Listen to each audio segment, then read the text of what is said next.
Hey everyone, this is Justin here, and I'm here to talk about Sega's Lost Judgment, available on the PS4, PS5, and Xbox consoles.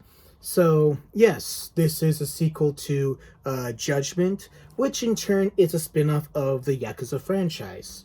And based on what I'm saying so far, if you want to know, no, you don't really have to have too much exposure to the original Judgment game or most of the Yakuza series in order to enjoy this one. However, consequently, there is one aspect within the story that will spoil Like a Dragon, but I wouldn't worry about that too much. So if you are looking for a first entry, this kind of does work in its own unique way. Okay, so Lost Judgment, it's a semi-open world where you, as Takayuki Yagami, work as a former defense attorney turned private eye. The game takes place in both Kamurocho, which is based on Tokyo's Kabukicho Adult Entertainment District in Shinjuku Ward, and Ijincho, which is based on downtown Yokohama. In both of these areas, you can eat at local restaurants based on real-life franchises such as Yoshinoya and Ikinari Steak. And I believe that there are some locations in the U.S. right now. I've heard that Arizona has one, though I don't know too much about it. Or you can go to shopping at convenience stores for your everyday health items. And hell, you can even go to Sega arcades and play some classic arcade titles such as Fantasy Zone, Hang On, Motor Raid, Fighting Vipers, and for the first time ever, you can play as Sonic the Fighters on your home consoles. Or you can go to Yagami's office in Kamurocho and play some classic Master System titles such as Alex Kidd. And I never owned a Master System, so this is the closest I'll probably ever get to owning one. Maybe for some of you too. And 90% of the game is going to take place in Yokohama, which was introduced in Yakuza Like a Dragon. It perfectly, captures everything through Yokohama, such as you can go take a stroll in Chinatown, or Hamakita Park, which is based on Yamashita Park. And from Hamakita Park, you can see other famous Yokohama hotspots such as Landmark Tower, the Red Brick Warehouse, and Cosmo World's Ferris Wheel. And as someone who has been to both Kabukicho and now I live in Yokohama, though not in Ijincho, the game captures them to the point where you feel like you're actually there. And if you think Yokohama is too big to explore on foot, now you get to travel around by skateboard, which makes things go much faster. And every time I play the skateboard, I just can't help but want to sing The Power of Love from Back to the Future. So, what brings Yagami and his partner Kaito to Yokohama? Their friends Tsukumo and Sugiura start their own detective agency there, and a majority of their cases involve proving whether or not somebody's kid is getting bullied. And after much success, the director of a private high school in Yokohama hires them to confirm whether or not bullying is happening at his school. Considering the size of the school, Tsukumo and Sugiura could use all the help they can get, and that's where Yagami and Kaito come in. And after solving that case, Yagami gets a call from Saori Shirosaki, an attorney he used to work with, and informs them of a separate case somewhat involving that school. During that time, Saori was defending a man named Ehara, a disgraced beat cop who was found guilty of groping a woman on a train.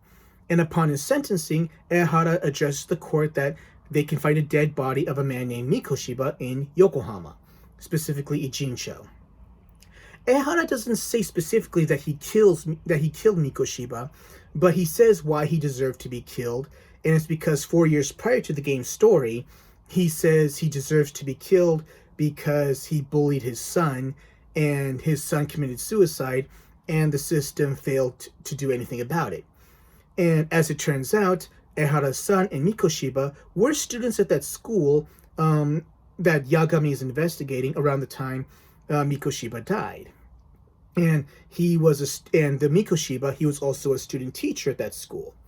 And as Yagami unravels the mystery behind the death of Mikoshiba, he finds himself in a world of trouble no one could ever see coming. And considering you're playing as a detective, Lost Judgment has many functions to accommodate this quality to distinct itself from the typical Yakuza game. Like in the first game, you will have some instances where you have to follow someone from, let's say, point A to point B. And I understand that this was kind of unpopular with some people. And of course, as you're tailing, someone might look back like this, hey, and then you got to hide like this, like you pretend you're looking at a cell phone or hide behind like a sign or something. And if their alert meter hits like 100%, game over, you got to start over. Fortunately, this particular feature is more emphasized in the optional side content as opposed to the main story. So it's not that much of a big deal if you hate this kind of stuff. And of course, there are also particular parts of the game where you have to look at a crime scene or a picture in first person to find certain clues. But in addition to this, Lost Judgment also introduces a microphone to search for sounds and a signal detector to find hidden things like hidden cameras that emit signals. And another new feature is you can use a dog. If, for instance, a woman is kidnapped, but let's say you have her handkerchief, the dog can find her by following her scent. Once again, taking pictures for a client by meeting a certain criteria is also back, but also not as emphasized as it was in the first game. And another new function introduced in this game is you gotta sneak in somewhere, and it's heavily guarded. So instead of like going through the front door, you can find like a window on the third floor, and you gotta climb the walls and pipes and all that. And you got a grip meter like in Metal Gear Solid 2, so you gotta be careful. And speaking of Metal Gear Solid, another new feature is, stealth sessions. You have to sneak around enemies to get from point A to point B. If you're caught, it's game over, which is kind of what I don't like. I would have preferred if it were like in Shenmue 2, like when you're sneaking around the Yellowhead building, when you're trying to sneak around but an enemy finds you. Instead of, the enemy knocks you out, you have the option to fight them. Okay, so in some instances, you can lure your enemy away by throwing a coin in a certain direction or throwing a smoke bomb at their face. If their back is faced towards you, you can choke them out. And the combat returns to the traditional beat 'em up, but it's more martial arts oriented as opposed to, let's say, raw street fighting mixed with, let's say, martial arts that are intended to represent self-defense situations. Of course, the Crane and Tiger styles are back.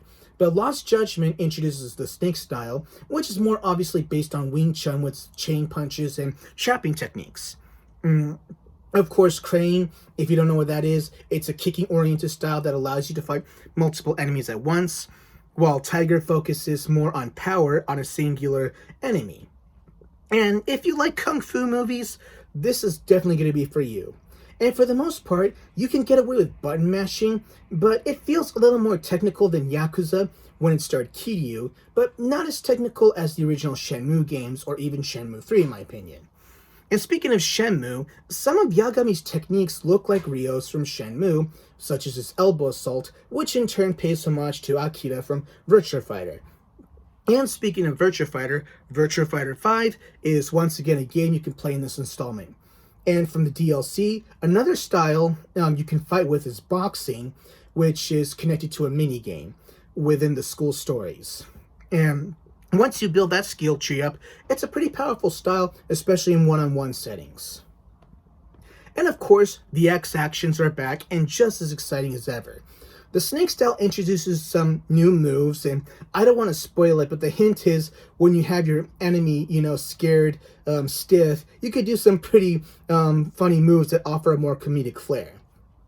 And one of my favorite X actions is also back, and it's like, you're in the middle of a fight, near some traffic, and an enemy almost gets hit by a car. He gets so angry that he kicks the car. And then someone rolls down the window, and it turns out to be the Yakuza, and then the Yakuza drag him inside the car, and they drive away. That's one of my favorites. And also my second favorite, Drunken Kung Fu, that is also back. That's pretty much when Yagami takes so much alcohol that, when the fight starts, you can just push triangle, and he's doing some Drunken Kung Fu. Okay, and no one can deny that Lost Judgment is full of other countless mini games that are new and familiar, such as darts, the batting cages, And once again, the drone for exploration is back, and so are the drone races. And many of the new mini games are introduced in the high school story settings. In one game, you have to help the school's dancing team by doing a dancing game that's substitute for karaoke. And with the robot club, you help them build robots and compete in robot battles. And when you investigate a boy who goes to a boxing gym, you join that gym and learn how to box, and you spar with other guys. And when you're investigating a boy in a biker gang, you participate in motorcycle races, and you can upgrade the motorcycle. So with all the site content available, you'll be busy for a while, as you can use them to get experience points and upgrade your skill trees. In case you didn't know, karaoke is not available due to licensing reasons, and music licensing is a total bitch in Japan. That's a completely different discussion altogether. And what makes Lost Judgment and the Yakuza franchise as a whole appealing is how it addresses social issues in Japan and manages it to make it relatable to gamers of all backgrounds. In the first Judgment game, it explores the issue of the elderly in Japan, while with Lost Judgment, it explores the youth. I don't think this 180 is intentional, but the game does a great job of making its themes organic. Lost Judgment does an excellent job exploring the history, science, and cultural motivations of bullying amongst teenagers and what we can do to stop it. In addition, it explores the effects and consequences of bullying has and how schools in Japan have failed to address it, especially when suicide is involved. And for example, only 3% of suicides committed by minors in Japan were conclusively linked to bullying, and these particular statistics are addressed in the game. And in some schools where students are surveyed about bullying, teachers have actually modified answers to appear that bullying is non-existent when it's actually the opposite. And once again, this game addresses these very realities. And for those that have experienced bullying at its extremists, this game will kind of be disturbing to you at first, but also leaves a hopeful message, which is also good. And when you play the school mini dramas, it also addresses a lot of other issues related to the use of Japan, like Enjo Kosai, or in English, compensated dating, truancy, and delinquency. With the Robot Club, you get an idea on how Japan's clubs are meant to function as a means of preparing students for the real world as they learn about senpai-kohai relations, etc. And with the president of this particular club, he acts like a boss at what you would call a black company in Japan. And in that story, you have to get him to calm down and to remind him that, they should all be having fun as teenagers. And once again, the Japanese cast is back, and so is the majority of the English cast. I didn't really watch too much of the English version. I played this game raw in Japanese, voice acting, and text. And as you can see here, I have the Japanese copy, and English text and the English dub are also available on this. If you've known me for a long time, you know that I'm a purist. Okay, and for the Japanese version, you have Takuya Kimura, one of Japan's hottest actors, back as Yagami, as both his voice and likeliness are used for the character. And one of the main antagonists is a gang leader named Soma, and he is played by Hiroki Tamaki, most famous for being in the 2001 Waterboys movie and the live-action versions of No Dame Cantabile and The Way of the Household Husband. Like with Kimutaku, his voice and likeliness are also used in this game, and he does a great job of playing the villain. As for my personal overall exposure to Lost Judgment and Yakuza as a whole, once again, I play in Japanese audio and text just to keep my Japanese skills sharp, and as some of you already know, I'm a non-apologetic purist. I have watched clips of the dub on YouTube, and I think it's good in its own way. The only issue I have is with Tsukumo, who just doesn't feel right for me in the English dub. But me being fluent in Japanese myself, at least I like to think I am, I know that the localization staff conquered quite a challenge, as it always is with the other installments. Some of the dialogue is very rooted with its Japanese, to the point that translating it sometimes feels like, you're solving the riddle of the Sphinx. But from what I can see, they managed to pull it off. So props to you at the guys at Sega of America. Now on to the issues I have with this game. First, certain features and characters are less emphasized in this one compared to the first. For example, Mafuyu, who played a big role in the first game, is pretty much non-existent in this game, and whatever presence she has really makes no impact on the story whatsoever. And it doesn't really also, explore her relationship with Yagami either. And another issue I have that is less emphasized is picking locks, and that's kind of more emphasized in the virtual reality board minigame. And that part was heavily featured in the first game. I think the main story could have used the dog a bit more, but the side content makes up for it. And lastly, the skateboarding park minigame just feels too generic and not challenging enough, and nowhere near the league of Tony Hawk's Pro Skater, if that's what you're expecting. But the races are okay. The skateboarding races, I mean. One thing I was critical of in the first game is that some of the boss fights could have used more QTEs during the cutscenes. While this game does have just a little bit, but they could have been used a whole lot more. The second to last fight of the game has countless opportunities to use QTEs, but they didn't except for one instance. I know some people are not fond of them, but I think they make the cutscenes more interactive, more suspenseful, and bring a better sense of direction to them. And speaking of cutscenes, prepare for cutscenes so long they make Metal Gear Solid 4's feel like an episode of Pop Team Epic. And as crazy it is to admit, for the chase scenes, if you choose the wrong button within the time limit, it doesn't exactly penalize you like Shenmue does. Instead, if you have any remaining time left, you can use that time to press the correct button, and the game will only penalize you if the time runs out. Also, I wish the Genda Law Office gave you side cases like in the first one, but Lost Judgment doesn't do that, but maybe it does, but maybe I haven't figured that out yet. And lastly, while the combat is fun to work with, the fights, for the most part, in the main story, are not at all challenging. The only challenging fight in the story is the traditional optional boss fight upon finishing all the side cases. However, the Gauntlet fights, which is a different section, may be the challenge you're looking for, as it was for me. I know I might be pissing off Shenmue and Yakuza fans by mentioning Shenmue. While there are a lot of people who think Shenmue should take from Yakuza, I'm the opposite. I think Lost Judgment and Yakuza should take more from Shenmue.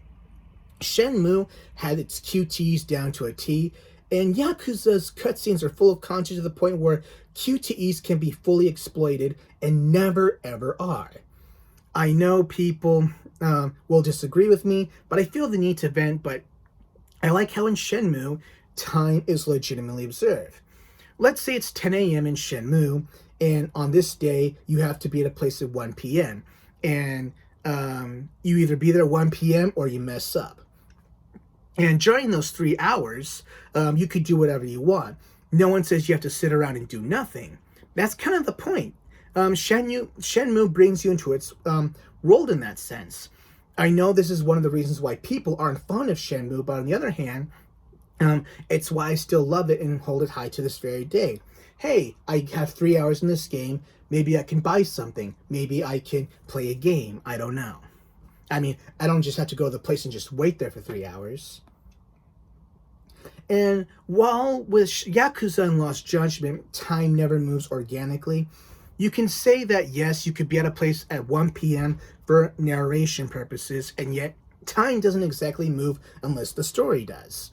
So instead of spending, let's say, 3 in-game hours, which would equate 15 minutes in real time, you can spend 15 hours doing whatever, and time will be of no consequence or benefit by the time you get to where you need to be in a Yakuza game.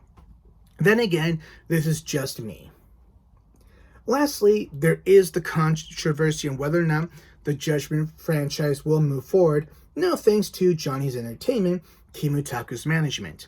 They are notorious for protecting their talent in a lot of ways you could say is draconian, and may its founder, Johnny Kitagawa, the Japanese Harvey Weinstein, rot in hell. Apparently, Sega wants to release it on PC, and I understand, even though I'm not a PC gamer, but Johnny's doesn't want it to because they're scared of how gamers will mod Kimutaku, their hottest star. And because of that, there is a reported story that Sega and Johnny's have parted ways, but the source is nothing more than a tabloid rag. Sega and Johnny's have yet to officially comment, so take that story with a grain of salt for now. At this point, Johnny's has more to lose considering Judgment is giving Kimutaku and other Japanese celebrities who have been featured in the franchise more international experience than their movies, dramas, and music ever will because, their other media they're in domestic Japan, they're never released to international markets. So, once again, if you have no experience with a Yakuza game or the first Judgment game, as long as you love high-octane action, crime thrillers that allows you to explore Japan, you're going to enjoy this game. If you love Yakuza, you're obviously going to love this. And if you're a Shenmue lover like me, you're going to want more under your definition of more. And if you're a Shenmue fan, you know what I'm talking about. Either way, this is my review of Lost Judgment.